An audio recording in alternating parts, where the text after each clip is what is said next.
Pessoal, é um prazer receber vocês aqui. Meu nome é Jadson Siqueira, em nome do Iguaçu Vale, queria dar as boas-vindas para todo mundo. Agradecer também o nosso palestrante, Leandro Lorenzetti, vai contar um pouco da história dele aqui. Só antes de passar a palavra para o Leandro, gostaria de falar um pouquinho aqui sobre o Iguaçu Vale e sobre o ASIC Labs. Então, esses nossos eventos que nós promovemos todo mês aqui, os seminários Líderes Empreendedores, são promovidos pelo Iguaçu Labs, pelo Iguaçu Vale, em parceria com a ASIC Labs, com o apoio da ASIC. O nosso objetivo aqui é levar a história de empreendedores de sucesso da nossa região, como é o caso do Leandro, e contar isso principalmente para a comunidade acadêmica, visando mostrar para vocês as histórias de empreendedores que nós temos na nossa região, mostrar que é possível empreender em negócios de base inovadora aqui mesmo no oeste do Paraná. Quem se sentir tocado, quem se sentir interessado por essas temáticas, a gente tem uma programação que acontece aqui sempre com o apoio da SIC. Toda terça-feira, toda quinta-feira pela manhã, nós temos as reuniões do Iguaçu Vale aqui na SIC, das 8 às 9h30 da manhã. Todo sábado pela manhã, nós temos os encontros das startups do ASIC Labs, às 9 da manhã aqui na SIC também. E, em particular, nesse mês, nós estamos tendo um hackathon da Indústria 4.0, sendo promovido pelo ASIC Labs, no dia 29 de setembro. Para quem se interessar pelo tema, tem uma programação bem legal.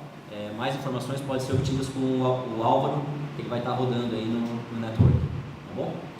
Então, novamente agradeço a participação de todo mundo e vou pedir para o Leandro começar se apresentando, contando um pouquinho da história dele, da onde surgiu o Leandro e o que ele está fazendo e quais empresas ele está envolvido. Obrigado, Jadson. Como é que está o som aí atrás, pessoal? Tranquilo? Eu me chamo Leandro Lorenzetti, sou descendente de italianos, tenho 4 meninas. A última memória que eu tenho como empreendedor, aos 14 anos eu ia vender pé de alface para o meu pai, que trazia do sítio dele, e me dava metade do valor em comissão. Tive outras passagens com venda de sorvete na rua, algumas passagens com venda de papelão, negociava cobre numa época que não tinha esse valor ainda. Sempre tive lembranças da minha infância ou da minha juventude envolvidas em comércio. Não sei com que contexto isso acontecia, mas de fato acontecia. E me lembro também de uma oportunidade em que eu negociava o lanche dos meus amigos para fazer trabalho de casa, e eu fazia uma jornada dupla para poder ter direito ao lanche, e eu acho que isso explica um pouquinho a minha condição atlética, e sempre estive com um olhar voltado para a área de negócios. Me tornei um empreendedor, não sei exatamente com que parâmetros, com que forma, com que jeito, mas sempre esteve no meu radar olhar as oportunidades de negócio que me cercavam. Isso valeu para a época da faculdade, quando no primeiro ano de administração eu já busquei um escritório de consultoria para trabalhar, e eu sabia que lá eu podia ter base de informação para poder capitanear algum tipo de esforço voltado para negócio. Então eu já não queria ter uma carteira assinada no primeiro ano de faculdade, e isso fez parte da minha base de construção de uma carreira voltada ao empreendimento, aos negócios. Nunca me imaginei com uma carteira assinada ou com um processo de CLT que me limitasse no meu horário, no meu tempo, nas minhas decisões.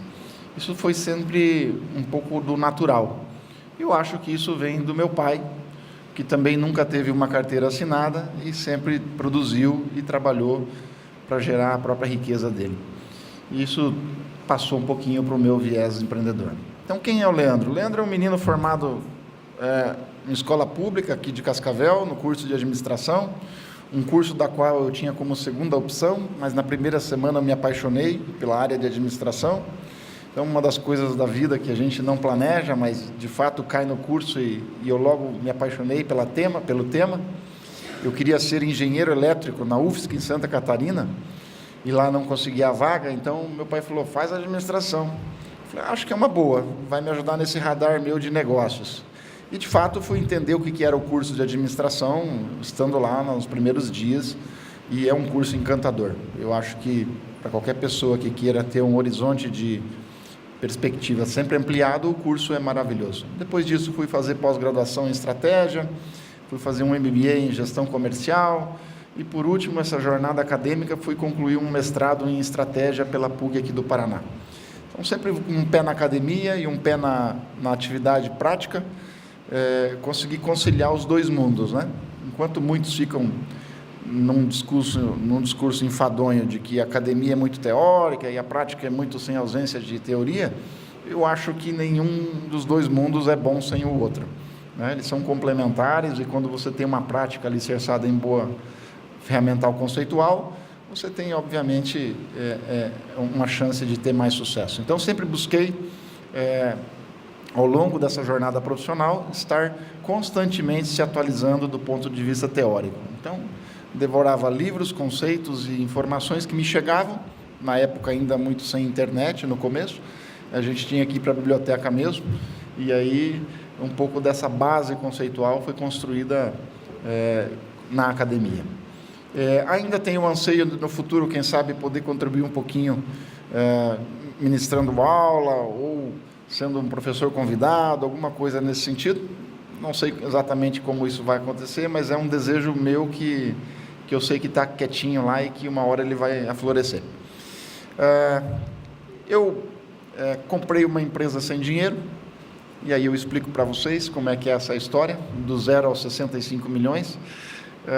Conheci 2 meninos de TI, 2 meninos de programa de computador, e eles estavam com um portfólio totalmente voltado para multissegmentos, desenvolvendo aplicações para lojas de calçados, distribuidoras de medicamento, distribuidoras de N tipos de situações. E num destes projetos me aproximei deles para fazer uma consultoria. Na época era para fazer uma análise financeira da conversão de ração em quilos de marreco em São Miguel do Iguaçu, e eu fui ser um analista desse projeto. Olha que coisa, né? Eu sempre tive um gosto pela área financeira e, na época, fui fazer a parte de criar as planilhas para o César, nosso colega, né? Informatizar aquilo. O projeto não deu certo, o dono era um chinês que tinha uma fábrica de relógio no Paraguai e vinha trazer o dinheiro dele para o Brasil. Não sei por que razão, mas, enfim, ele tinha o próprio trator de esteira para construir os açudes para os peixes e marrecos dele. E a gente acabou se conhecendo, então o César e o Paulo foram 2 empreendedores que começaram o negócio. E naquela brincadeira de conhecer a ferramenta e a empresa deles, e eles me conhecerem como um analista financeiro, eu, com um radar de oportunidade, disse a eles uma frase bem simples, que fazer o que eles estavam fazendo para todo mundo não era um bom negócio, porque não havia concentração de esforço. Ou seja, desenvolver software para muita gente, para vários segmentos, era um risco. Na época, a gente não discutia o nome verticalização, não tinha a palavra nicho muito clara, mas, enfim, a gente sabia que era um esforço despendido em muitos segmentos. E eles, simploriamente, entenderam a ideia e disseram, então vamos escolher um segmento. Então, ótimo, quero participar da brincadeira e não tenho dinheiro. Vocês me aceitam na sociedade?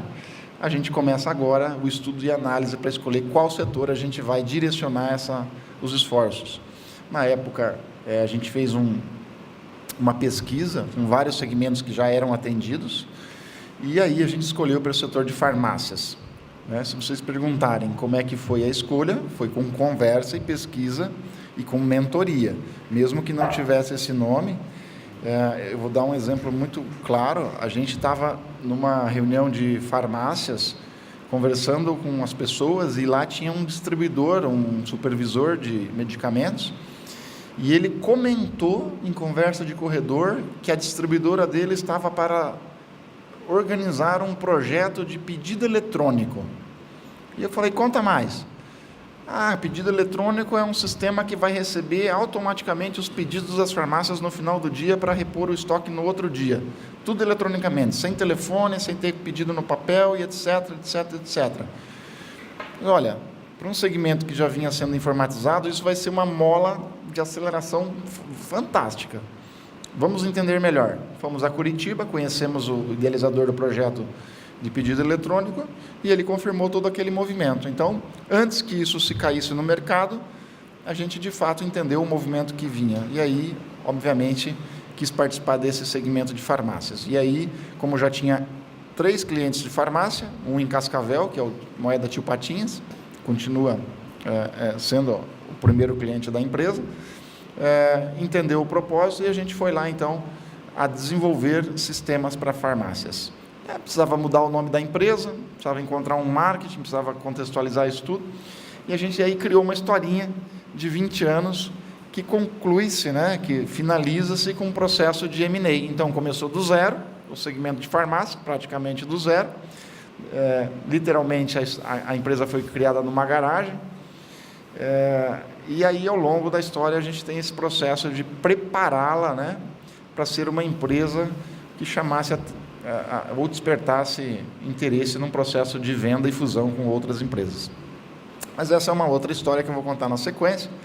E depois desse processo de saída da organização, de venda mesmo desse negócio, o meu sangue empreendedor me disse, olha, não dá para ficar em casa abrindo tampa de panela às 10 horas da manhã. Tua mulher vai te expulsar de casa. Não precisa ser muito inteligente para chegar a essa conclusão. E aí, dentro de um processo de entender uma oportunidade de mercado, eu me aventurei novamente, aí não mais como papel de co-founder, de começar um negócio do zero, mas num papel muito mais de investidor e mentor de um negócio que vinha sendo montado pelo meu atual sócio, Felipe Rossi, e no entendimento de que havia ou há um nicho de possibilidades para aquilo que vinha se construindo. É óbvio que a gente já tem uma clareza um pouco mais detalhada de qual poderá ser o final dessa história, né? Não sei o tamanho dela, mas enfim, a gente acredita que é uma empresa que tem potencial para também ser vendida para um player de mercado. Então, vejam que isso é uma historinha que está acontecendo agora, né? Uma historinha que ainda deve ter os seus próximos capítulos. E essa empresa é uma empresa que está em Cascavel. A gente fez um processo todo de reinvenção do marketing dela, da proposta de oferta, e agora, dentro de alguns nichos de segmento, a gente está buscando os canais de comercialização para poder ter escala, que a gente acredita ser possível. Aí a gente preparou um videozinho do marketing dela. Se puder rodar o vídeo, vocês vão entender um pouco do propósito da organização.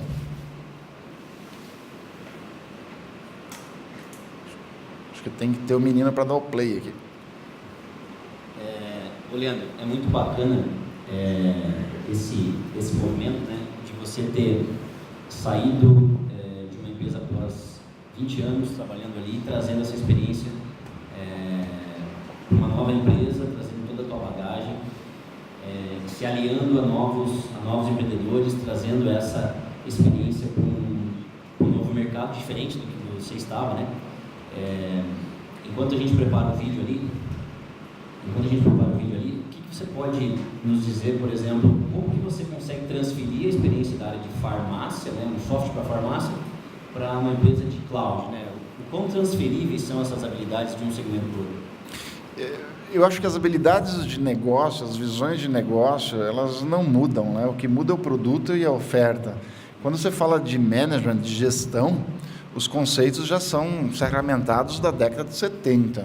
Basta estudar um pouco a história de estratégia, de gerenciamento, que isso tudo é aplicável aos diversos conceitos.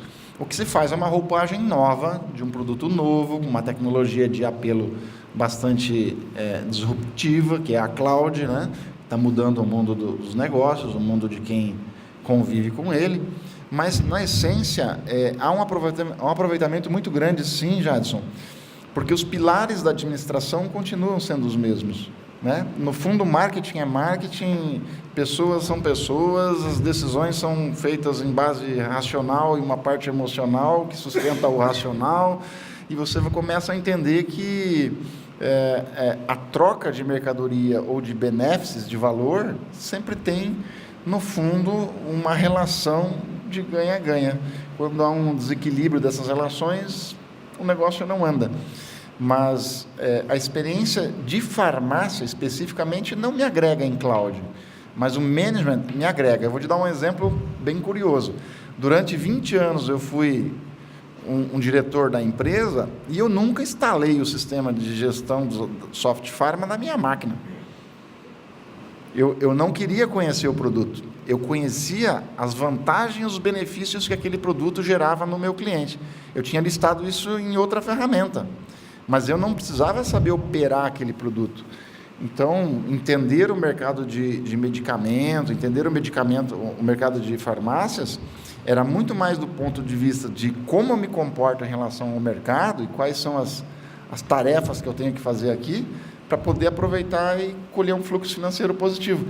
Eu me lembro de você contando essa história, né, que você não sabia configurar o produto, e achei interessante a tua colocação, né? Independente de quão complexo é o produto, vender esse produto ou mostrar os benefícios, ele não muda muito de uma solução para outra, né? Então você tem que posicionar aquilo como uma vantagem para o cliente. Eu acho bem bacana. E nós estamos falando de dois produtos razoavelmente complexos, né? Um software de gestão, seja lá de qual for a empresa, versus uma plataforma de armazenagem na nuvem. Poucas pessoas entendem o que é isso, né? Muita gente não entende o que é isso. Acho que é até bacana a gente colocar um videozinho colocando um pouquinho do que é a Brás Cloud, como funciona a solução. Perfeito. No fundo, eu acho que o papel do founder, do dono, é criar as tensões corretas para que a empresa se organize num fluxo positivo. Um fluxo financeiro, um fluxo de desenvolvimento, um fluxo de entrega.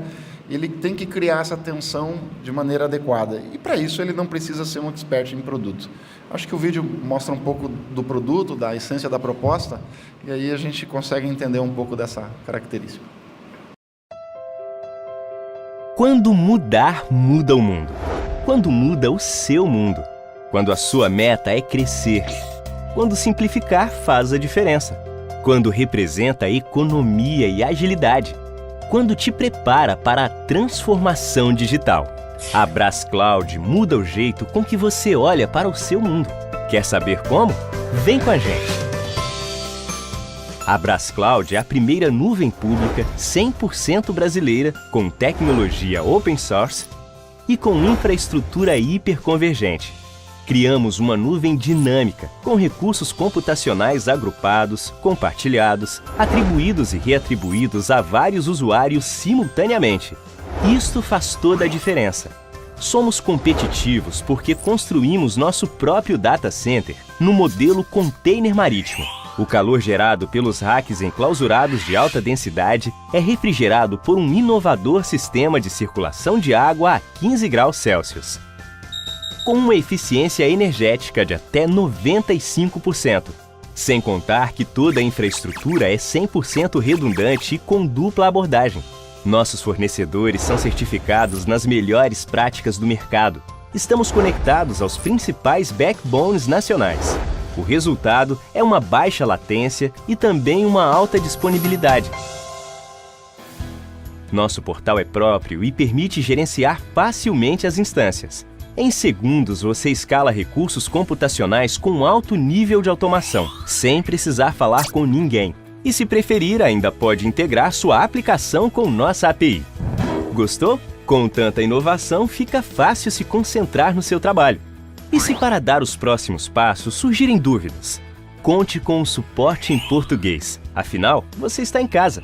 Mas se precisar de uma ajuda extra, temos uma equipe de arquitetos para planejar soluções customizadas. Tudo pensado para você ter a melhor experiência. Nossa cloud é do seu tamanho e, se precisar, crescemos junto com você. Ah, por falar em crescer, economizar é fundamental, não é mesmo? Que tal pagar somente por aquilo que realmente usou? Com a Brás Cloud é assim. Tudo na medida exata do seu consumo. Brás Cloud é dinâmica, é elástica, é self-service, é por hora. Brás Cloud, uma cloud do seu tamanho que nasceu para ser exponencial. Brás Cloud, muda sua realidade, muda o seu mundo. Muito legal, Leandro. Parabéns aí pelo empreendimento, né? Talvez para quem não seja da área de TI, né? Não seja um feito tão grande você, a essas alturas do campeonato, na sociedade que a gente vive, no mundo globalizado, entrar num business de cloud, né, onde tem gigantes entrando nesse mercado hoje, como a Amazon, uma das maiores empresas do mundo, o Google, outra das maiores empresas do mundo, Microsoft, IBM, só tem gente grande. E aqui na nossa região, em Cascavel, no Paraná, nós temos uma cloud nacional, então, aqui na nossa região, isso é bem significante. Agora, Leandro, a gente vai voltar na história da Brascloud, mas eu queria voltar um pouco mais do que isso, né? E que você contasse para nós um pouquinho como foi o crescimento na Soft Pharma, né? Essa empresa que você entrou, numa mágica de não pagar nada para entrar na empresa, ajudou a crescer a empresa, a vender para uma empresa de capital aberto, chamar a atenção no Brasil, levar essa empresa a valer 65 milhões. Como foi a mágica do crescimento? Qual que era o contexto histórico? Como que vocês atacaram o mercado? Como que esse crescimento levou vocês até onde vocês chegaram? Jadson, acho que o primeiro pensamento aqui é o pensamento em que mercado que a gente atua, né? Então, a gente não dizia que atuava no mercado de software, a gente atuava no mercado de saúde.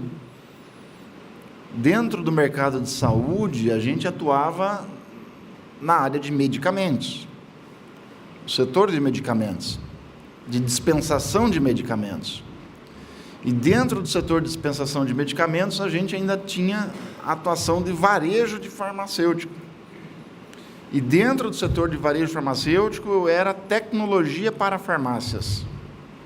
Esse entendimento de que você tem um nicho e uma verticalização bastante clara, faz toda a diferença.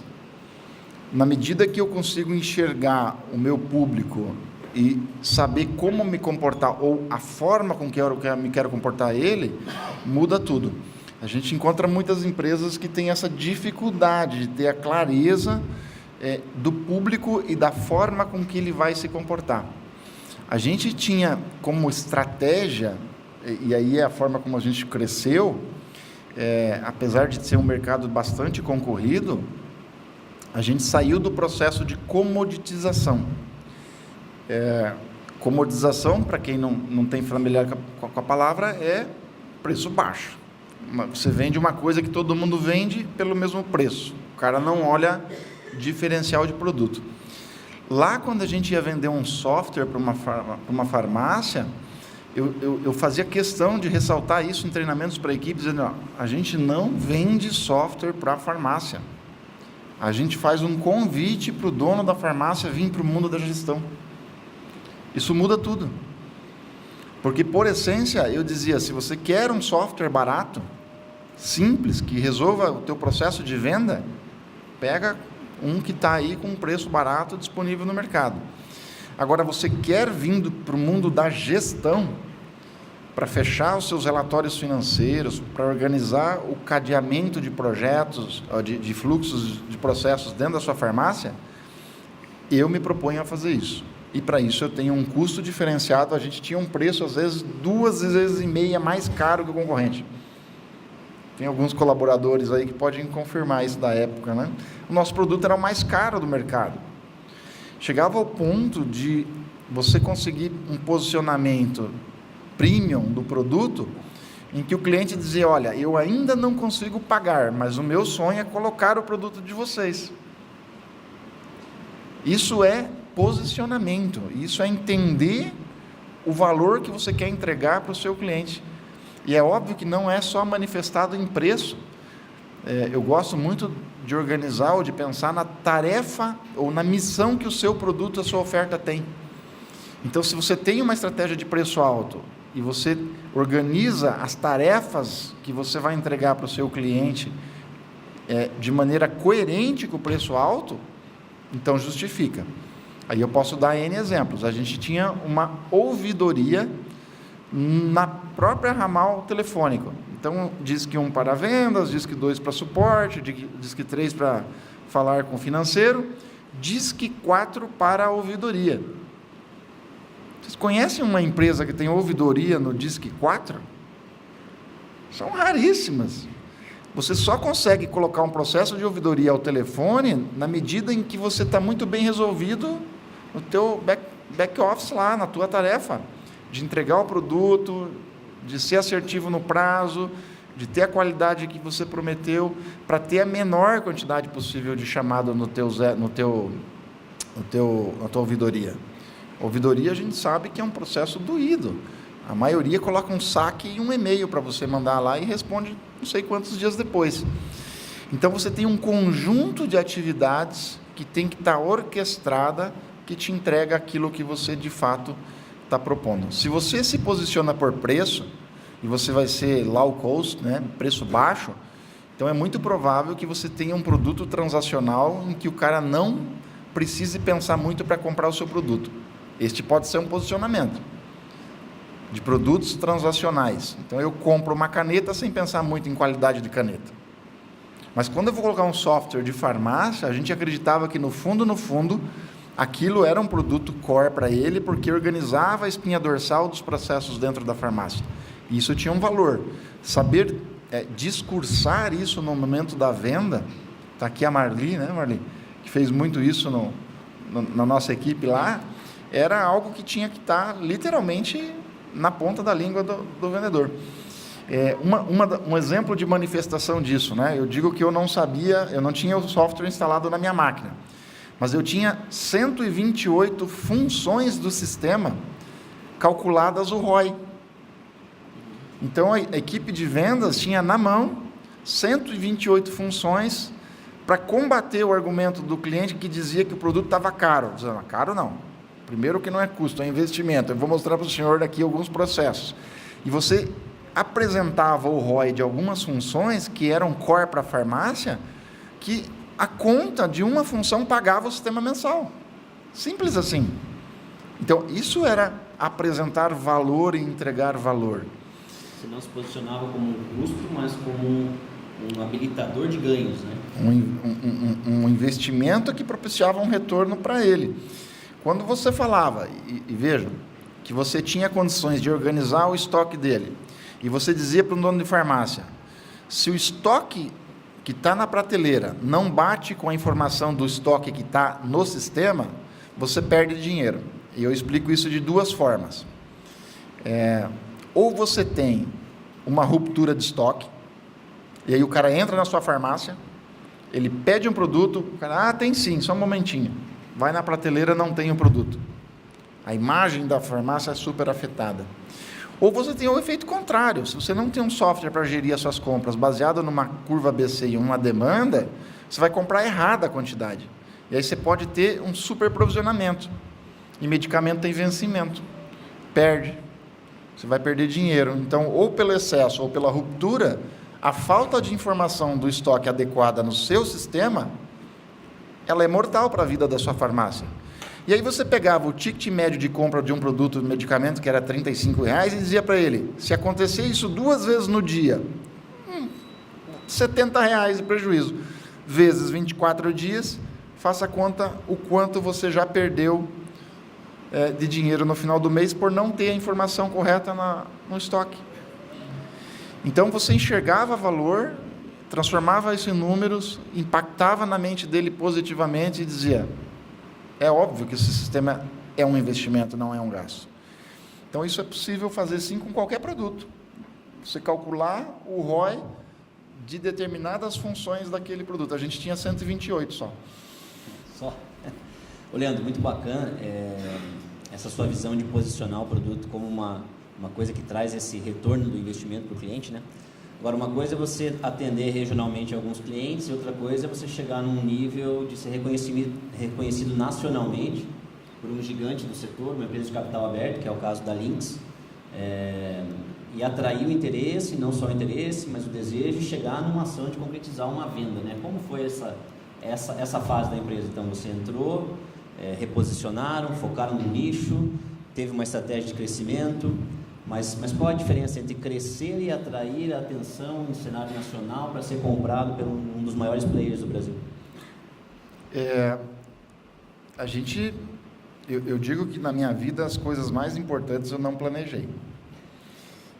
Se alguém tem uma teoria contrária, pode citar os exemplos, mas na minha vida as coisas mais importantes, elas aconteceram. Eu não tinha na outra organização e nem nossos sócios, na data de criação da empresa, um objetivo de venda da empresa. Ao longo dos 20 anos, a gente foi construindo uma visão de que se criou um valor ali que poderia se chamar a atenção de um grande player que tem ações na Bolsa, por exemplo. Então, a gente construiu isso nos últimos 6, 7, 8 anos do negócio.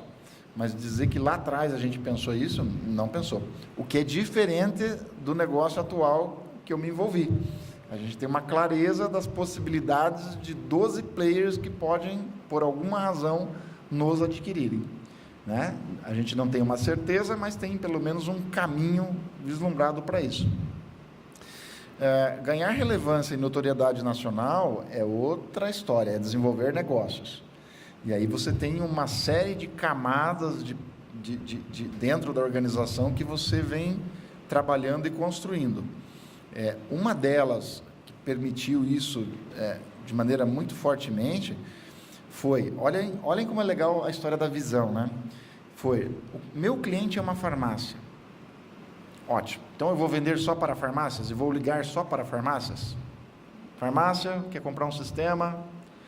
A gente entendeu que não.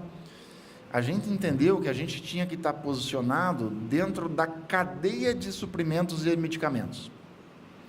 Então eu vou contar aqui uma historinha para vocês e vocês vão entender como isso foi facilitador do processo de crescimento.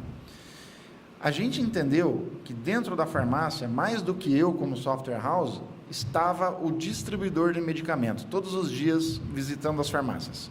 Dia após dia ele vai lá tirar pedido, conversar com o cara, etc, etc, etc. Qual é o maior problema de relacionamento que tem um distribuidor e uma farmácia?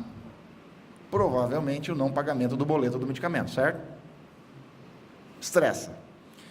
A gente perguntava para o distribuidor de medicamento ou para o fabricante a seguinte situação.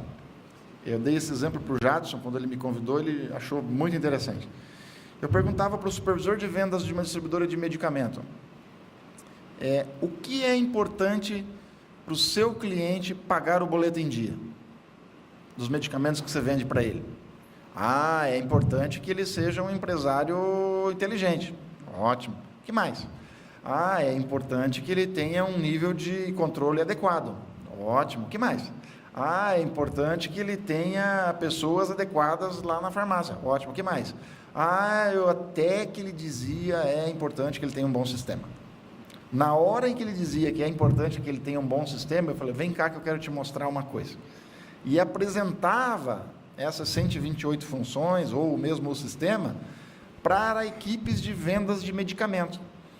Então, no momento seguinte, o que acontecia? Eles pegavam o nosso material de marketing e levavam a gente até as farmácias como indicação. Porque entendiam que para a saúde financeira da farmácia era importante ter um bom sistema, e eu mostrava para eles o que era, em tese, um bom sistema, o que um bom sistema podia fazer pela vida de uma farmácia para preservar a saúde financeira dela. O que aconteceu com esse processo? A gente foi comprado pelo setor de distribuição de medicamento e pelo setor da indústria. Então, vários players de indústria e vários players de distribuição começaram a colocar nossos folders dentro dos carros e a visitar as farmácias e a gente receber ligação.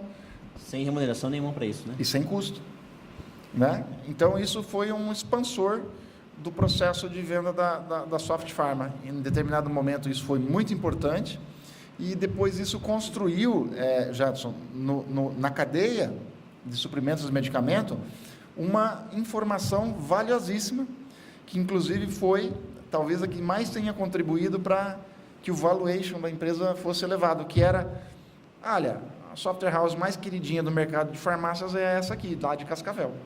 E aí, quando esse player veio nos comprar, ele sondou o mercado, conversou com a indústria, conversou com distribuidores, e chegou até eles essa informação de que a Soft Pharma era uma empresa queridinha do segmento de software para varejo. Queridinha é a maneira de dizer, mas era a empresa que melhor entregava o produto e a oferta. Mas a gente tinha, obviamente, feito um trabalho de anos de peregrinação para poder mostrar para eles que isso era real. Legal, você mencionou aí a palavra valuation, né? Para quem não sabe, o valuation é o valor que se dá a uma empresa numa transação de M&A, né? Que é venda ou aquisição. E nesse aspecto, eu me lembro de você uma vez ter me comentado o múltiplo, né? Então, geralmente, essas empresas são avaliadas um múltiplo de EBITDA, um múltiplo de receita. No caso de vocês, foi um múltiplo relativamente alto, né? O que contribuiu para que vocês tivessem esse valuation tão bom? Os ativos tangíveis e intangíveis, né? Então, quando você tem a compra de uma empresa, é óbvio que você olha o ativo tangível, faturamento, número de clientes, estrutura, corpo físico da equipe, compliance, qual é o risco de comprar esse negócio. Isso tudo é calculado e medido, né?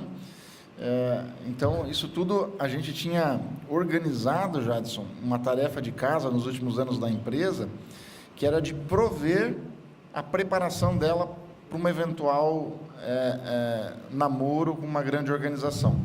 Então, a gente resolveu os problemas que a gente tinha internamente. Então, eu falo abertamente, a gente tratou isso, né? Com compliance, de estar lá todo organizado do ponto de vista de RH, do ponto de vista de fiscal, tributário. A gente chegou um ano em que a gente promoveu alterações no sistema para tirar qualquer possibilidade de desvio de função do sistema no varejo. A gente perdeu 800 clientes no ano. Por iniciativa própria. Esse desvio de função, pessoal, a gente vai falar o nome verdadeiro aqui, é o Caixa 2.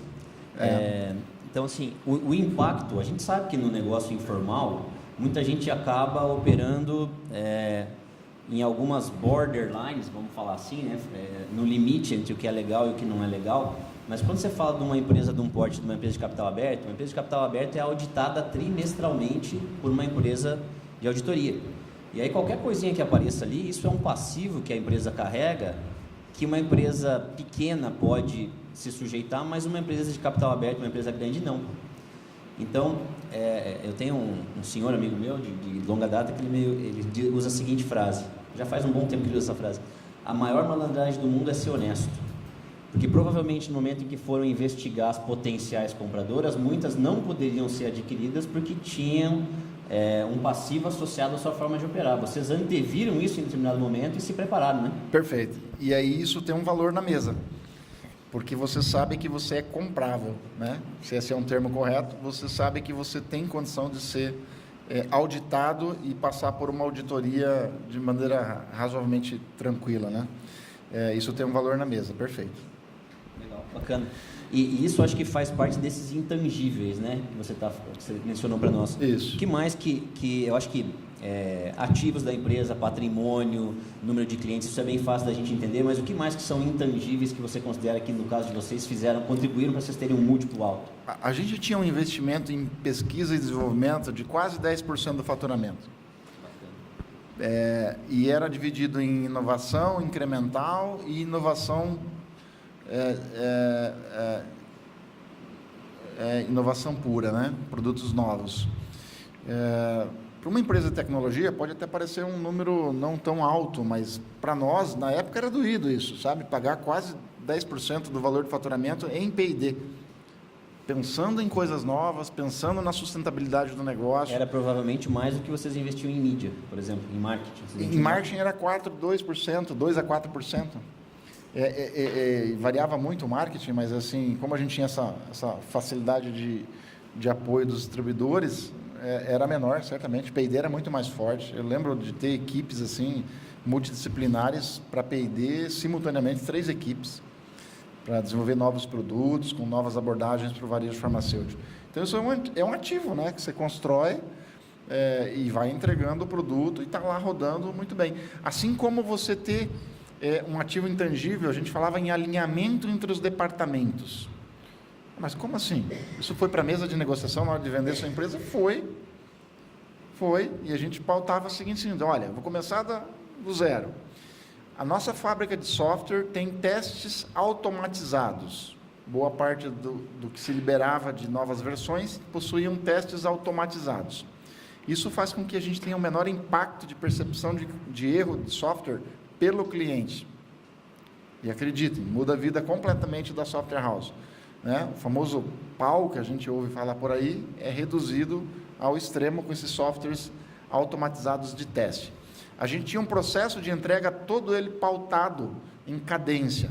Então eu entregava o software para 10 clientes, aguardava 3 dias. Entregava para 50 clientes, aguardava mais 2 dias. Entregava para 250 clientes, aguardava mais 2 dias.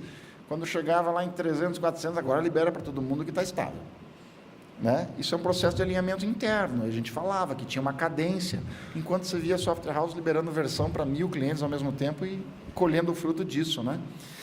O processo de venda alinhado com a implantação e o suporte, a gente tinha, obviamente, os nossos problemas, mas era muito alinhado o discurso. Então, eu vendia o software.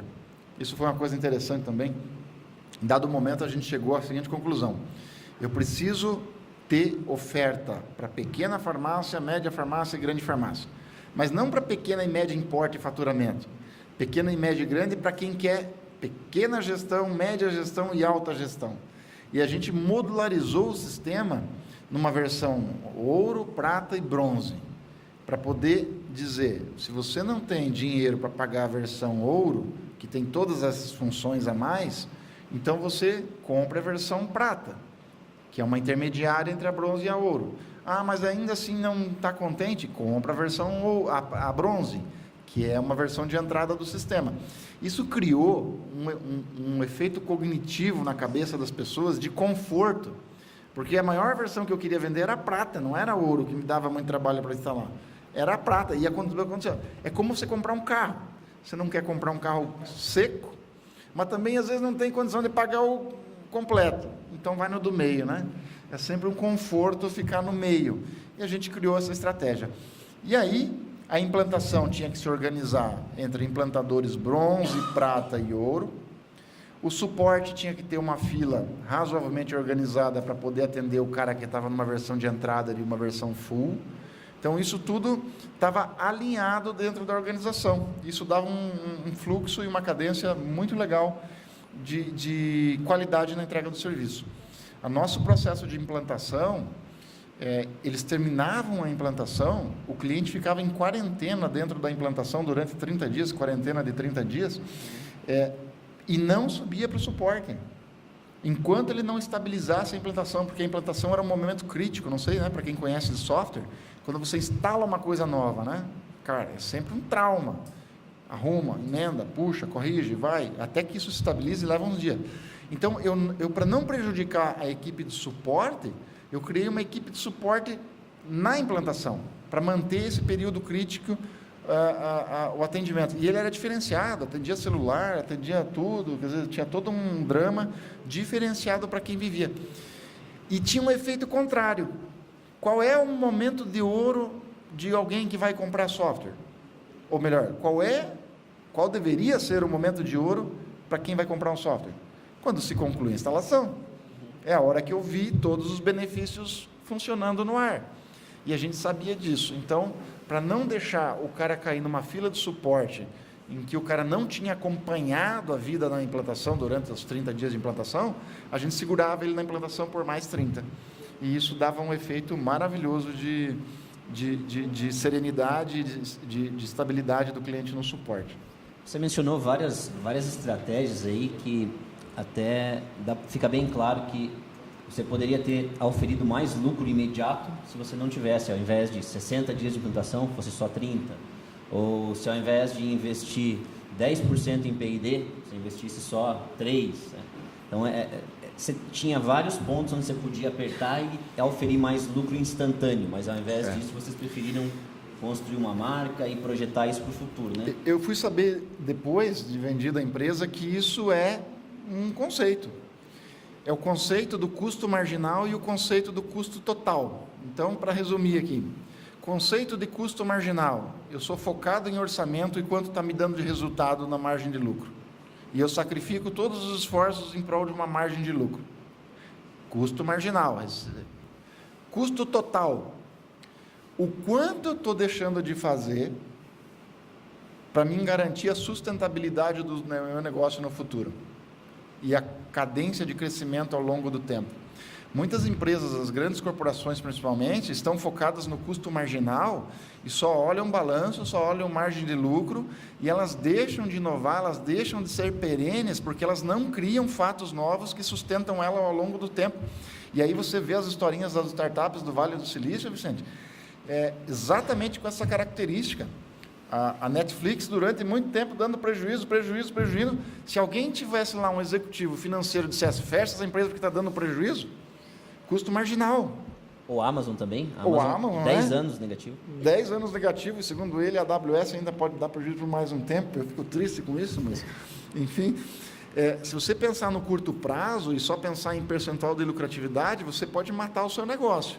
Agora, se você pensar no custo total, que é você não fazer as coisas, o efeito pode ser drástico. A Blockbuster, que era concorrente da Netflix, pensou no custo marginal. Já a Netflix pensou no custo total. Investe, né? mantém, não ganha, uma hora isso voa. Então a gente tinha um pouco disso, de sacrificar um pouco da margem em prol de uma sustentabilidade. E de fato aconteceu, né? E eu acho que isso é uma extrapolação, né, a essas várias ações que você descreve no dia a dia, onde você está deixando de tirar lucro da empresa e reinvestindo de certa forma. Você extrapola isso ao ponto de sacrificar a margem mês a mês, tirar menos lucro no mês a mês, mas carregar valor na empresa, porque você sabe que esse valor que você carregou na empresa vai ser retornado na hora de uma venda, multiplicado por um fator, né? Isso. E quando você vende, você multiplica um valor da empresa por vários anos, né? Então, é uma diferença de mentalidade que em empresas de crescimento acelerado, apoiadas por investimento de venture capital, eles têm essa visão muito clara. E geralmente nas empresas nacionais mais caseiras, entre aspas, dificilmente você tem essa visão de longo prazo, quanto valor eu estou agregando na empresa. Imagino que na sua nova empresa essa visão já seja bem diferente. Desde o começo você já tem uma visão de quanto isso vai valer lá na frente, né? Isso. Aí sim acho que a experiência financeira do negócio anterior contribui com a experiência do novo negócio. Entender um pouco a cadência de que você tem que ter os aportes corretos, nos momentos corretos, para poder gerar valor lá na frente. Acho que isso é uma coisa legal de entender. E de construir, né? A gente não tem nenhuma pretensão de repetir a mesma história. Mas se você puder preservar pelo menos o enredo, já é um bom final, né? Bacana. A gente está falando aqui na questão do que dá impacto no valor da empresa, de tangíveis e intangíveis, mais relacionados a produto, cadeia de distribuição. Agora, o que dizer das áreas acessórias, como RH, jurídico, perfeito. Como que vocês tratavam isso? Aqui acho que é um ponto super importante. Eu gosto muito da definição, volto a repetir, da tarefa e do papel que o seu produto cumpre, né? Todo produto, toda empresa tem uma tarefa maior a cumprir. E a organização das rotinas internas alinhadas com essa tarefa é que faz diferença. Então, desde as áreas de apoio sempre foram para nós algo importante, principalmente no tripé tecnologias, pessoas e processos. Então a gente abarcava a tecnologia para dentro da empresa, mas também tinha preocupação com as pessoas, de estarem alinhadas com essas tecnologias e cadenciado isso dentro de um processo. Vou dar um exemplo dessa situação. A gente conseguia saber em todos os nossos clientes qual era o versionamento, qual era o banco de dados, qual foi a data da última atualização. Eu tinha a história de vida de relacionamento com o cliente, do que ele tinha dentro da máquina dele.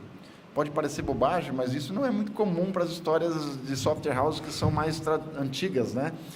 O cara tem uma versão lá que eu não sei nem bem o controle que isso tem. Então eu tinha todo um cadenciamento tecnológico de processos absolutamente normal. Nós tínhamos lá 4.000 clientes e 2 pessoas no financeiro para rodar todo esse processo. Então um processo super automatizado, super coerente, de integração entre a aplicação e o sistema interno. As áreas de apoio, quando elas vão bem, o cliente nem percebe. Quando elas vão mal, a experiência é traumática, né? De cliente ligar para a empresa, ser jogado de um setor para o outro, está confuso, está difícil de tirar uma resposta. Então a gente tinha isso bem cadenciado e bem resolvido. Do ponto de vista de pessoas, eu acho que a gente construiu um legado muito legal, com um clima organizacional bastante interessante. Há muito tempo atrás eu li, acho que não sei se na faculdade, de que existem 2 formas de você gerir uma empresa. Uma por princípios e valores e a outra por números. Vamos tentar distinguir. Você não consegue gerir uma empresa por números, tendo como base princípios e valores. E você não consegue gerir por princípios e valores se você tem a base de números. Na prática, para ficar mais claro, quando você vai para uma grande corporação, você é um número. Literalmente, você provê resultados. Na empresa, a gente até tinha a visão de resultados, mas a gente geria por princípios e valores. A gente preferia acreditar que a pessoa estava desempenhando o seu melhor papel e falava isso para ela, que ela tinha que desempenhar o melhor, do que ficar monitorando ela por simples números. Era impressionante a diferença de arquitetura de gestão. No momento em que eu olho a pessoa como número, eu vou tender a esquecer dos princípios e valores. Eu não quero entender a vida pessoal dessa pessoa, o momento de vida dela, como ela está, quais os anseios dela, qual é o futuro dela, o que ela pensa da empresa. Eu simplesmente estou preocupado com o mês que passou e com os próximos 30 dias de resultado. Gente, está errado? Não está. Esse é um modelo que muitas organizações vivem e produzem, e tem lá uma coisa chamada dança de cadeiras. Simples assim. Troca, próximo, vem para cá, não deu, próximo para lá, e a coisa continua andando. A gente optou por não fazer isso. Então, a gente tinha funcionários lá, colaboradores, com mais de 15 anos de casa, boa parte já completando 10. O turnover era muito baixo, porque, de fato, as pessoas gostavam de trabalhar lá e tinha um ambiente de trabalho muito gostoso, provido por um RH forte. O nosso RH, veja, no financeiro eu tinha 3 pessoas, no RH eu tinha 4.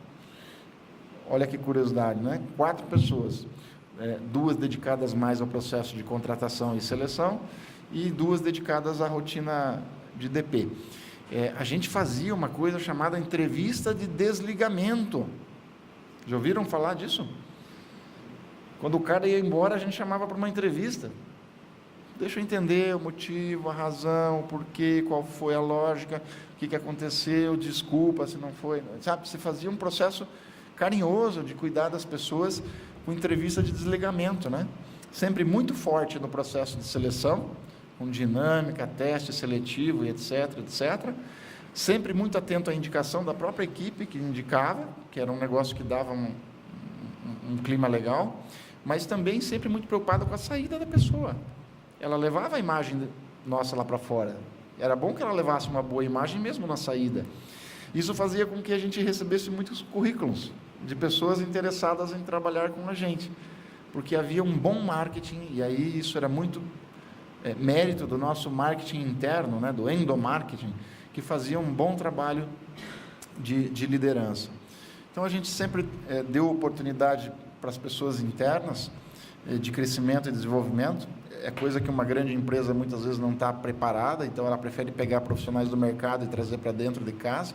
A gente sempre procurava dar oportunidade de vislumbramento, de crescimento para dentro de casa. Um exemplo disso era o nosso implantador. Eu tinha um plano de carreira para um implantador. Então ele chegava, ele ia ganhar R$ 1.400, mas ele sabia que ele podia ganhar R$ 6.000. E ele tinha que fazer estágio 1, estágio 2, nível de conhecimento 1, 2, 3, 4, 5, 6, e se houvesse vaga. Mas ele sabia quanto ele podia ganhar se ele atingisse aquele nível sênior de implantação. E a gente olhava para algumas empresas em que o desânimo vinha pela falta de horizonte, mesmo financeiro, né? E ali a gente traçava um caminho, então, de financeiro, dando a perspectiva para eles. Isso fazia uma diferença legal, assim, no clima organizacional de trabalho. A gente tinha uma equipe boa. Muito legal. E isso é especialmente necessário quando você está numa região que não é amplamente conhecida por ser forte naquele setor, né? Nós estamos numa região essencialmente agrícola, onde novos setores na área de serviço começam a se desenvolver, mas é uma terra mais árida para esse tipo de empreendimento, né? Para vocês, isso em algum momento teve algum impacto na questão, a região onde a gente está localizado, para atender o Brasil todo, talvez questão de deslocamento, atração de talentos, como que foi para vocês? Você sabe que essa questão de região, ela parece não impactar, mas ela muda muito, né? Eu dizia que a gente estava na melhor região da América do Sul. Eu tinha 4 faculdades de TI próximas, mais um Cefet, né? Eu tinha um nível de turnover baixo, porque as pessoas que eu contratava tinham pai e mãe aqui na região e estavam um pouco propensas a morar em São Paulo, então eu não competia com vaga de TI no IBM, Itaú, TOTUS e outros players, né? Se a gente desse o horizonte, eles ficavam. Uma qualidade de vida boa na região, ajuda? Bem significativa, tanto que os casos que eu tive de exportar gente daqui para levar para outros lugares, como Brasília e São Paulo, não deu certo. Eles voltavam, eles queriam trabalhar aqui, né? Eu só conseguia contratando de lá. Eu mandava gente daqui, eles voltavam, não se adaptavam às cidades maiores, né? Então, estar limitado numa região geográfica como o sul do Brasil, interior do Paraná, nunca foi um empecilho para nós como negócio. Agora, sempre foi uma benéfica do ponto de vista de equipe. Isso foi muito claro. Se eu tivesse criado a empresa em São Paulo, junto com a dinâmica que a gente criou, talvez não tivesse o mesmo sucesso por conta de não ter pessoas com o mesmo nível de qualidade que a gente encontrou aqui na nossa cidade. Bacana. Ô, Leandro, para fechar esse capítulo aí da parte do M&A, né, da Soft Pharma, aí a gente vai falar um pouquinho mais da Brascloud. O que você diria que foram as principais lições aí do processo de M&A, da venda? Imagino que você não tenha apresentado o negócio só para uma empresa, então você bateu perna aí junto com bancos, financiadores da transação, provavelmente, advisors, advogados, né? É um processo bastante penoso, mas no qual você aprende muito, né? O que você diria que foram as principais lições desse processo de venda da Soft Pharma para a Lynx?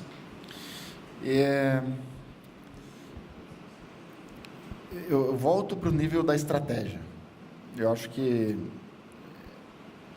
as coisas aconteceram porque, de fato, a gente soube estar e se comportar na época certa, no momento certo, no setor certo, para o movimento correto. Eu quero dizer o seguinte, é preciso estar atento aos macromovimentos, às tendências, um termo mais absorvível. Todo setor, todo nicho, todo segmento tem macro tendências e estar atento a elas é importante. Algumas perguntinhas. O seu setor é altamente centralizado ou é baixa centralização? Como é? O seu setor é um setor em que a cadeia tem uma perspectiva de crescimento pelos usuários, pela tecnologia? O seu setor tem produtos substitutos que vão derrubá-lo em poucos anos? Entender esse movimento, esse macro movimento e estar no fluxo ajuda muito. Eu acho que foi um pouco disso. A gente acabou entendendo isso até com mais clareza depois da venda, de que a gente estava no lugar certo, na hora certa, quase que um cavalo branco passando pela frente e dizer assim, você entender que a gente vendeu em final de 2014, foi o último ano de crescimento que o Brasil teve, ainda exponencial, a gente saiu quando começou a crise, né? Então, olha que até isso foi um acerto, né? Não planejado, mas foi. Então, olhem para o setor, para os macromovimentos, para onde ele vai, qual é a tendência. Isso faz toda a diferença na hora de se desenvolver o negócio para se tornar ou atrativo ou para aproveitar esse fluxo de crescimento e melhorar a sua receita, a sua lucratividade, né? Um pouco disso a gente está vendo na cloud. Por mais gigantes que sejam os players, quando eu falo numa cloud de nicho, eu crio um mercado minimamente suficiente para sustentar uma boa operação. E eu não preciso ser gigante, nem tenho pretensão de ser gigante. Mas é entender que cloud é um movimento forte que está acontecendo, que cada vez mais vai. Tem gente que entra mais rápido, como um desenvolvedor que já nasceu nativo em cloud, como aqueles caras que têm o legado. Isso é uma onda que dura alguns anos e logo se acaba também. Tem que saber aproveitar um pouco desse movimento para não pegar a quebra dela em cima de você, né? Legal, muito legal. Parabéns pela história da Soft Pharma aí. Eu acho que já é um dos nossos cases mais interessantes na região aqui. Uma empresa criada aqui, cresceu aqui, foi vendida e Conheço também alguns dos seus sócios que também estão empreendendo novamente na região, financiando novos negócios, né? Conta um pouquinho para nós como que foi essa abordagem com o pessoal da Brascloud e o que a tua experiência prévia lá da Soft Pharma está sendo útil hoje, como que é diferente a sua visão depois de ter passado por esse processo, né? Como que foi a abordagem inicialmente lá com o Felipe, como que está sendo no dia a dia transferir essas habilidades para o dia a dia da Brascloud, né? Acho que o primeiro aprendizado, você falou de sócios, falta um sócio. A gente era em 3 e funcionava muito bem. A própria experiência daqueles que vão investir numa empresa diz que o ideal é você ter 3 sócios, né?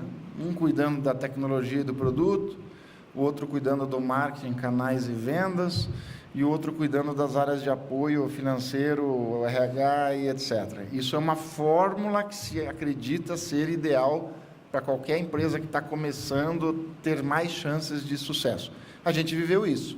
Eu cuidava de toda a parte de marketing, de vendas, instalação, entrega, e um cuidava de produto e tecnologia e o outro cuidava de todas as áreas de apoio, mais o suporte, que era o pós-venda.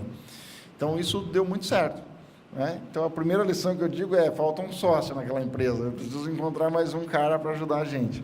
Está à procura ainda?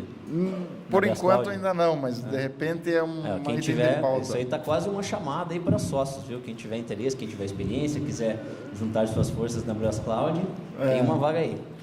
Acho que a ideia são 2 momentos distintos e diferentes. A gente nasceu na Soft Pharma como uma empresa tradicional, conseguindo cliente a cliente, fazendo um trabalho muito preocupado com a qualidade. Hoje a gente olha que podia ter acelerado algumas coisas mais do ponto de vista de comercialização. A gente entendeu que, de repente, poderia ter produzido os mesmos resultados em menos de 20 anos. Hoje eu olho e a gente conclui isso. Podia ser mais célere o processo de crescimento, mas, enfim, era todo o cuidado do momento, era todo o contexto. E aí isso está me incomodando positivamente nesse novo negócio, em tornar célere o processo de crescimento. E aí é muita visão de quem está à frente desse processo. Se você não quer crescer, se você não faz esforço para crescer, você vai ter aquilo que você tem como possível. Mas se você tem isso como energia focal, as coisas tendem a acontecer mais rápido. E é um pouco disso que eu quero promover lá dentro da Brascloud. Tornar um pouco mais célere esse processo de crescimento, olhando para todo esse aprendizado anterior, né? Legal, muito bacana. Eu evangelizo muito essa ideia de sociedade com gente diferente de você. Por coincidência, também tenho 2 sócios no meu business principal, né? Como é que foi para você encontrar o Felipe? Como vocês se conheceram? Como foi essa história aí? Conta para nós. Mais uma obra do acaso, não planejada, né? Então, através de um amigo comum, vencendo os 2 anos de contrato que a gente tinha de obrigação de participação no quadro da empresa que comprou a gente, em tese, estava disponível, né? Então, obviamente que isso desperta o interesse das pessoas em estarem próximas para fazer negócios.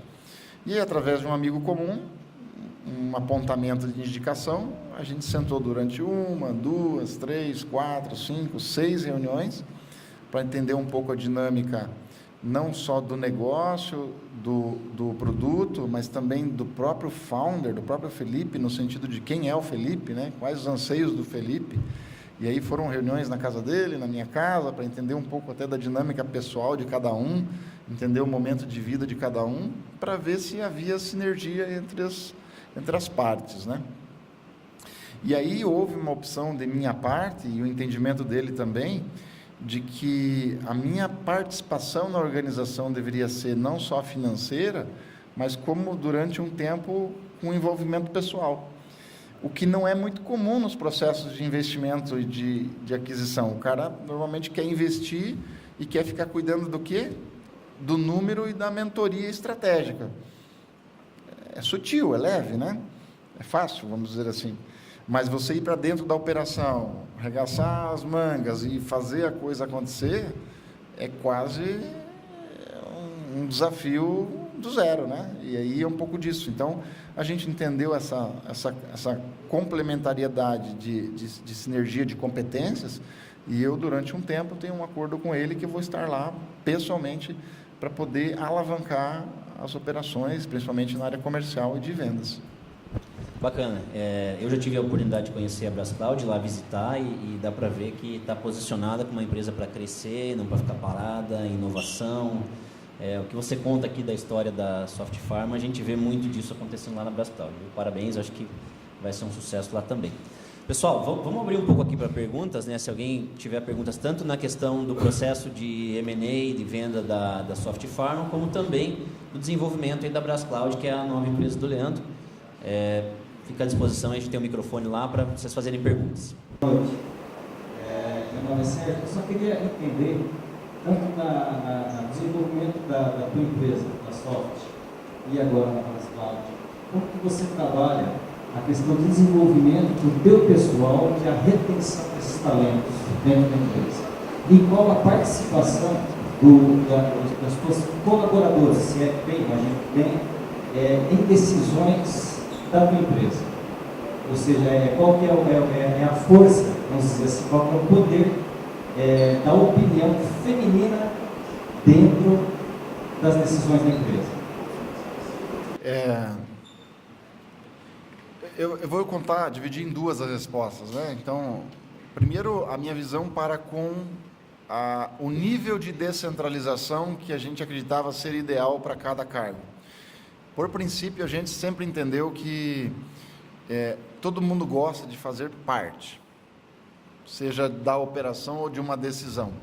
Então, isso era muito claro para a gente, nos cargos principalmente de liderança e gestão, a autonomia para definir projetos e para executar projetos. E a gente logo percebia que isso motiva as pessoas. Você tem um fator natural. Steve Jobs, que disse que você não precisa liderar um cara bom, né? Ele anda sozinho, é mais ou menos assim a frase dele. Então, é um pouco disso. Você encontrar a pessoa para o cargo certo era o nosso desafio, quanto líderes da operação. Então, a preocupação de conciliar aquilo que a gente chamava de competências técnicas e comportamentais, a exigência do cargo era um papel nosso. A partir dali, ele entrega. E aí a gente, obviamente, costurava algumas metas e ações de projetos e a pessoa era literalmente livre para executar isso. A gente ficava muito mais como um mentor dos nossos líderes do que literalmente um chefe. Não era essa palavra que tinha lá. A gente nunca foi chefe de ninguém. Isso era muito claro. A outra pergunta, eu respondo que a minha braço número 1 era uma mulher. Era a mulher que tocava a minha operação comercial. Ela começou como vendedora, foi promovida a supervisora e depois virou diretora do processo. Então, eu acho que é uma pergunta que não preciso dar mais respostas, né? Obrigado pela resposta. Não só justificando, porque existem alguns estudos, inclusive, de grandes empresas multinacionais, que eles estão desenvolvendo que dentro do aporte de decisões de uma empresa, quando você tem a presença feminina, a assertividade dessa decisão ela aumenta e bastante. Feeling, né? Então, exato. Só por isso que eu te pergunto, é questão de realidade. Legal, obrigado. Bom, boa noite. Eu queria pedir em relação à Soft Pharma. No início você citou que foi uma empresa que começou no fundo de uma garagem, você tinha, eram 3 pessoas. Qual foi o momento em que você decidiu que queria expandir esse negócio, iria partir para a contratação de outras pessoas, enfim, iria precisar ter um investimento um pouco maior? E sobre a Brascloud, o que fez você investir em uma empresa que atualmente tem uma concorrência tão grande, como por exemplo a Amazon, a DigitalOcean, enfim, com concorrentes tão fortes na pesquisa? Vamos lá. Então, a primeira pergunta é, não teve um momento específico que a gente decidiu investir e fazer o crescimento? Acho que o momento da minha entrada na organização foi um momento de teste ou de prova de que a gente queria crescer. Isso sempre foi uma praxe minha, de querer desenvolver alguma coisa. Então, eles também estavam receptivos e estavam com o mesmo objetivo, e aí foi um conciliar de interesses de fazer o negócio crescer. Você tem que imaginar que nós estamos falando de 1996, quando eu conheci ele. Você tinha nascido? Beleza. Então,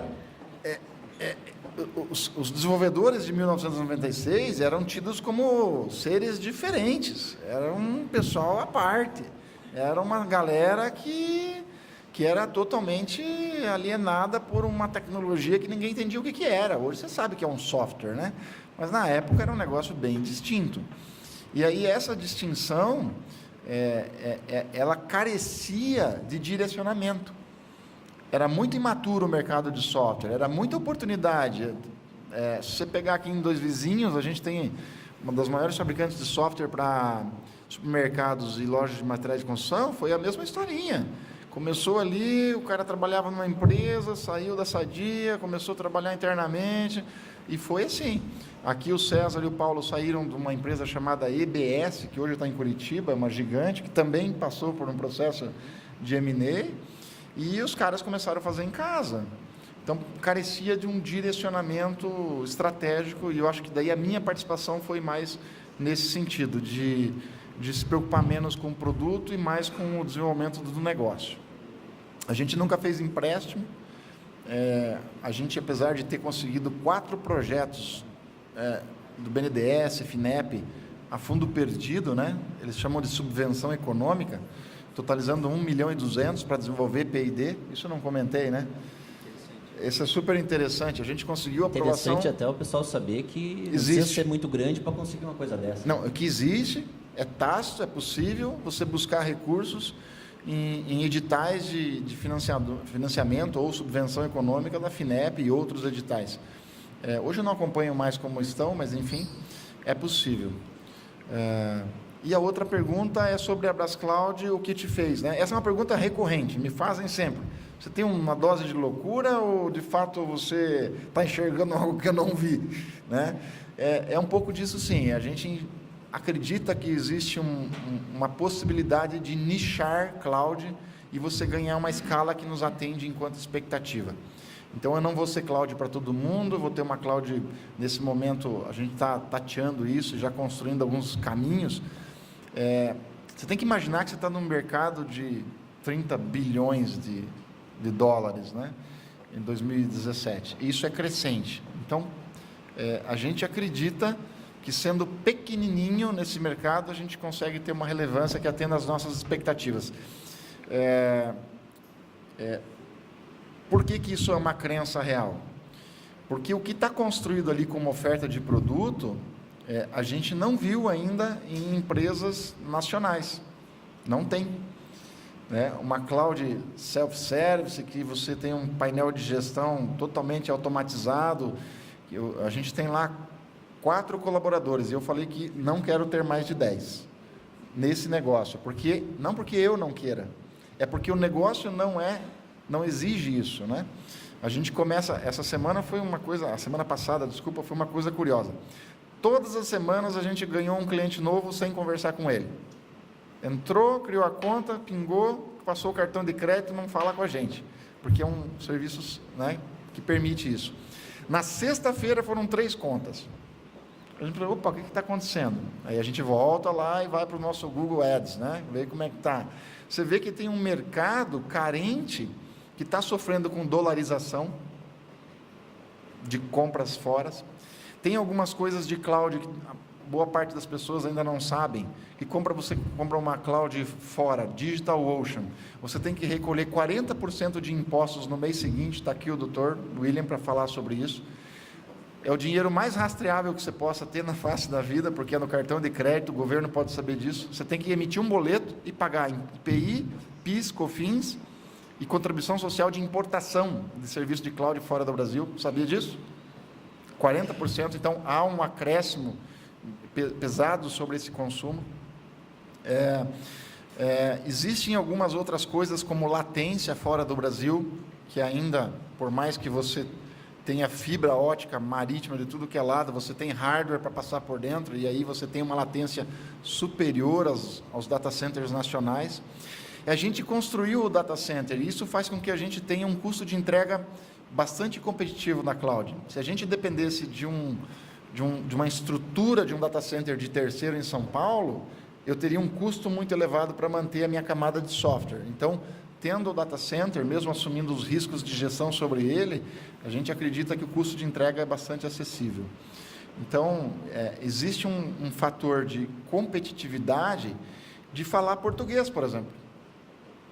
Para quem é usuário de cloud fora, acho que o Jadson passa um pouco disso, tem que falar inglês, você tem que descrever o seu problema em inglês. Você até tem um primeiro nível de suporte de um provedor local, mas onde realmente pega é tudo em inglês. Ou você paga um suporte muito caro para ter isso. Aqui você está falando com português.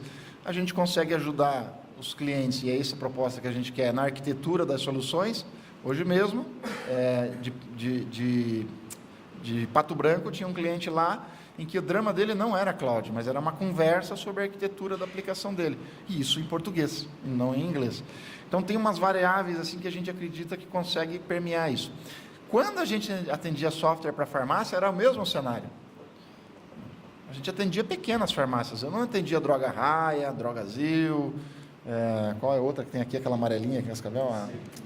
Nicei. Eu não atendia esses caras. O meu produto não era para eles. Deixa para os grandes atenderem esses caras. Só que o grande, uma hora, vai querer atender o pequeno. Então, cloud também é para pequeno. Apesar dela ter começado por grandes, e a história da Amazon é essa, da AWS, para resolver um problema interno, ela criou a cloud, né? Sabem a história, não? Em algumas datas comemorativas nos Estados Unidos, pelo menos a história que me chega, Thanksgiving, Natal e etc., a loja da Amazon caía, ficava fora. Black Friday é o principal. Black Friday caía porque não tinha servidor para aguentar aquela quantidade de acesso. Eles falaram, olha, vamos desenvolver uma tecnologia que seja escalável, que é o caso da nossa cloud. Em dias de pico ela escala, no outro dia volta para uma condição normal de máquina, sem ter nenhum trauma, tudo automatizado. Isso é cloud, né? Você tem a possibilidade de escalar na vertical e na horizontal, mais máquinas, mais recursos. Isso fez com que a AWS transformasse isso num produto para atender esses picos de demanda de acesso. Então, a gente nasceu como uma cloud simples, com gerenciamento simples, com fala em português, que não tem uma complexidade de gestão. Ela é muito mais para quem quer um IaaS, uma infraestrutura como serviço, de uma máquina virtualizada, do que necessariamente um portfólio de serviços completos. A gente não tem essa pretensão. Então, a gente acredita que, para usuários de cloud, aquele cara que quer uma aplicação que não tem uma criticidade alta, a gente começa a olhar o mercado, está cheio de aplicação nesse sentido. De empresas que precisam de um servidorzinho para alguma coisa aqui, coisa colar, e que isso acaba fazendo um pool aí, que gera uma receita que a gente julga interessante.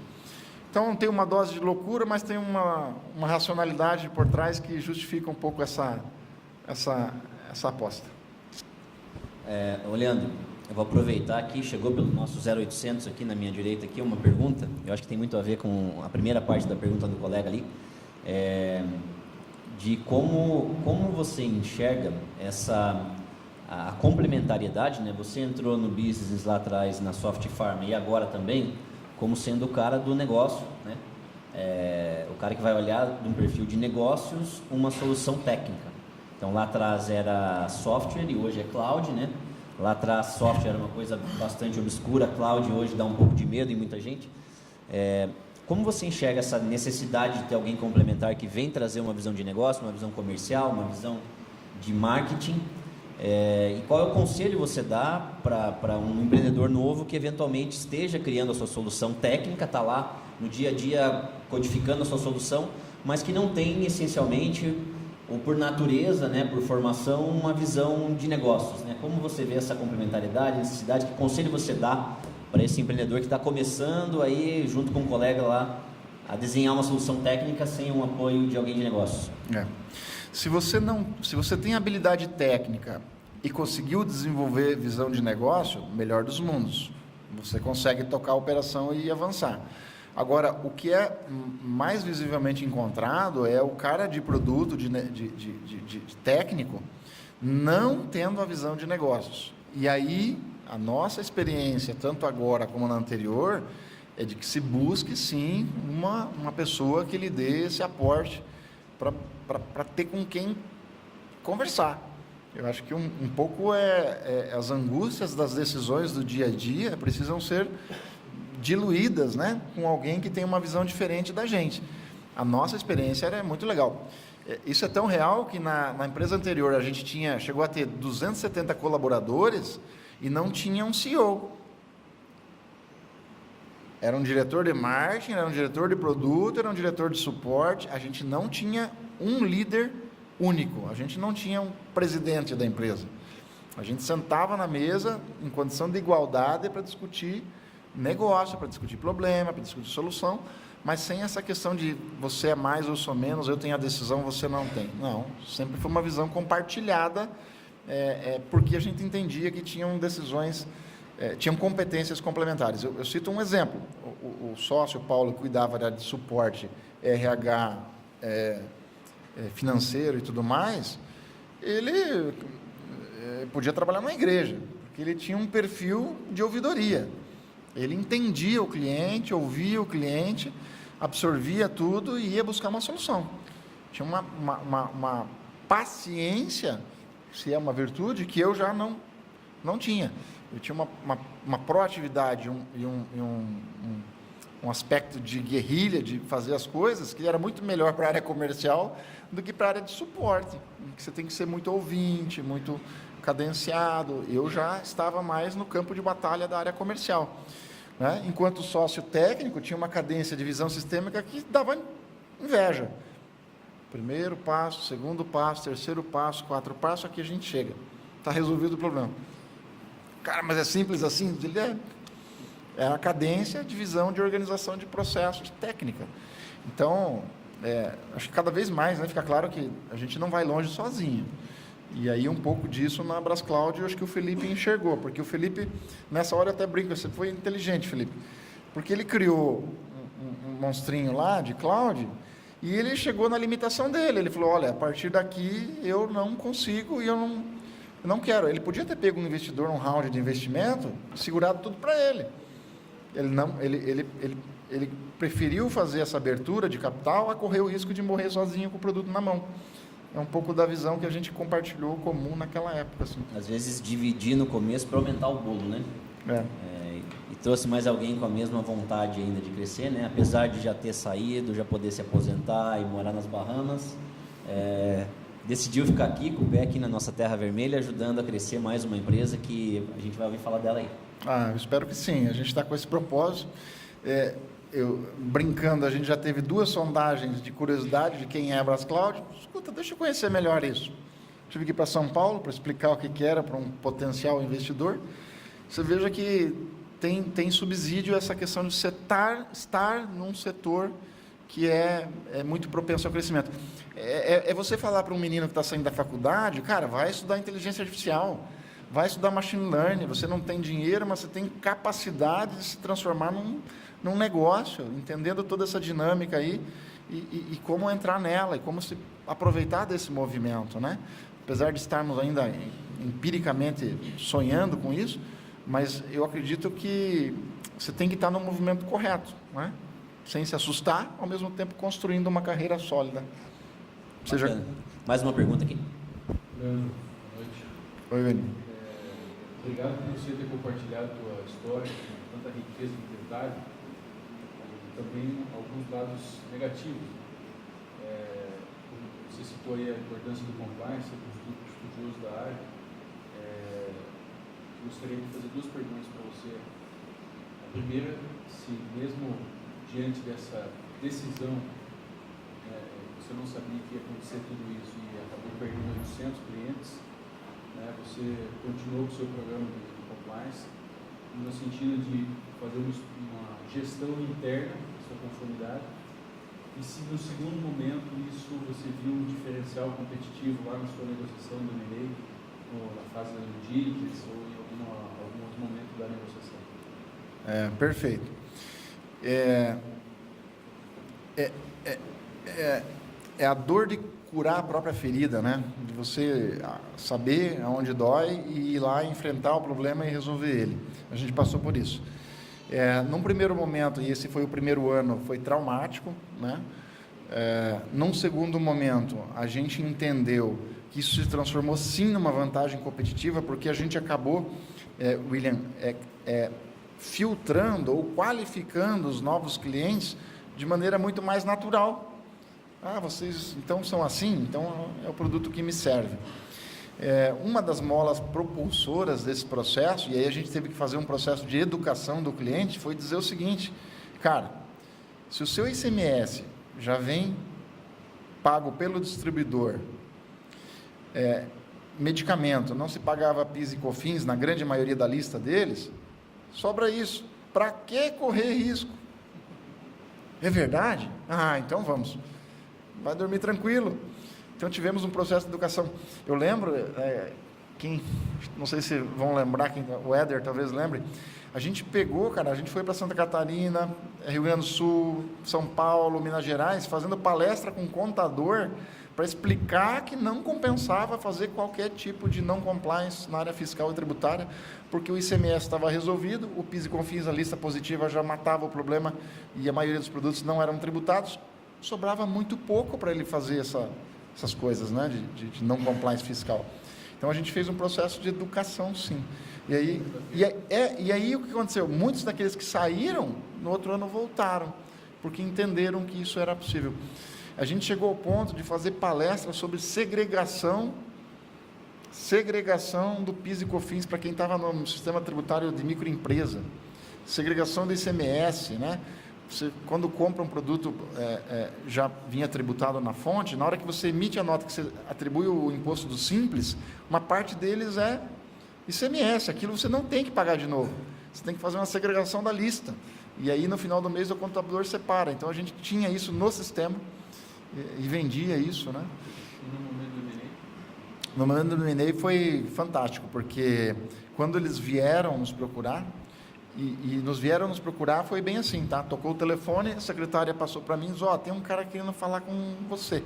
Mas quem é? Fulano e tal. Mas eu não conheço. Ele disse que quer comprar a empresa. A secretária. É a forma que ele encontrava para vencer a secretária, né? E ela se assustou e, de fato, era essa conversa. E era verdade. E foi seco assim. Então, eles já sabiam dessa questão de ordem legal e fiscal. Tem mais uma pergunta lá? Boa noite. Turma que está trabalhando aí na frente, boa noite a todos.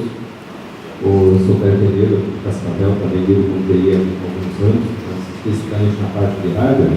E uma feita dessas conversa com o Leandro, ele falou algo interessante. A gente imagina com dinheiro no bolso que pode ficar em casa, né, tendo tantas panelas, então, ou investir em bolsas de valores, imóveis, aluguéis, enfim, fazer algo que existe um chavão no mercado que fala o seguinte: você põe o dinheiro para trabalhar por você, não você trabalha pelo dinheiro, né? E o Leandro me deu uma resposta bem interessante quando eu fiz essa pergunta para ele, que eu gostaria que você dividisse para os demais, né, como forma de incentivo as pessoas investirem, não pensando deixar as coisas, o dinheiro correndo por conta própria.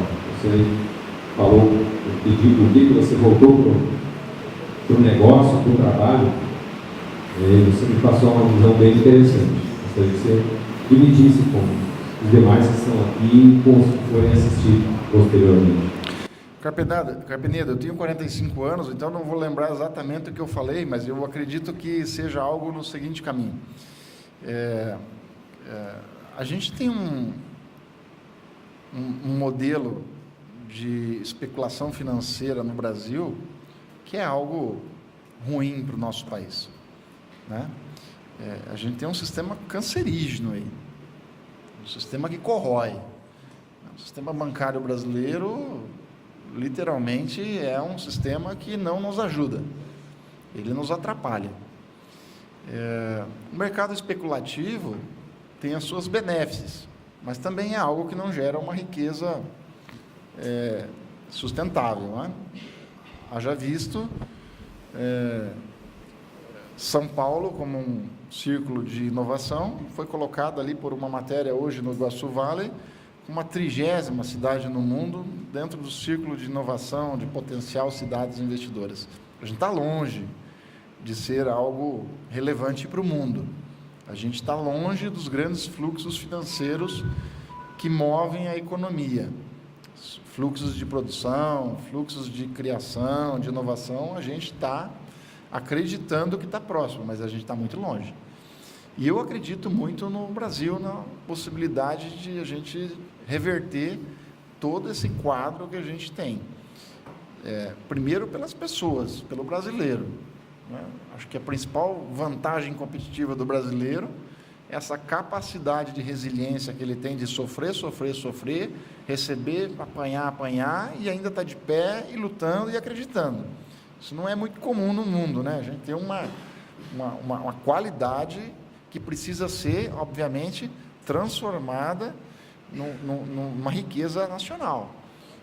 Hoje a gente tem uma manutenção mínima daquilo que a gente tem como riqueza e corre o risco de perder isso ao longo do tempo para políticas desalinhadas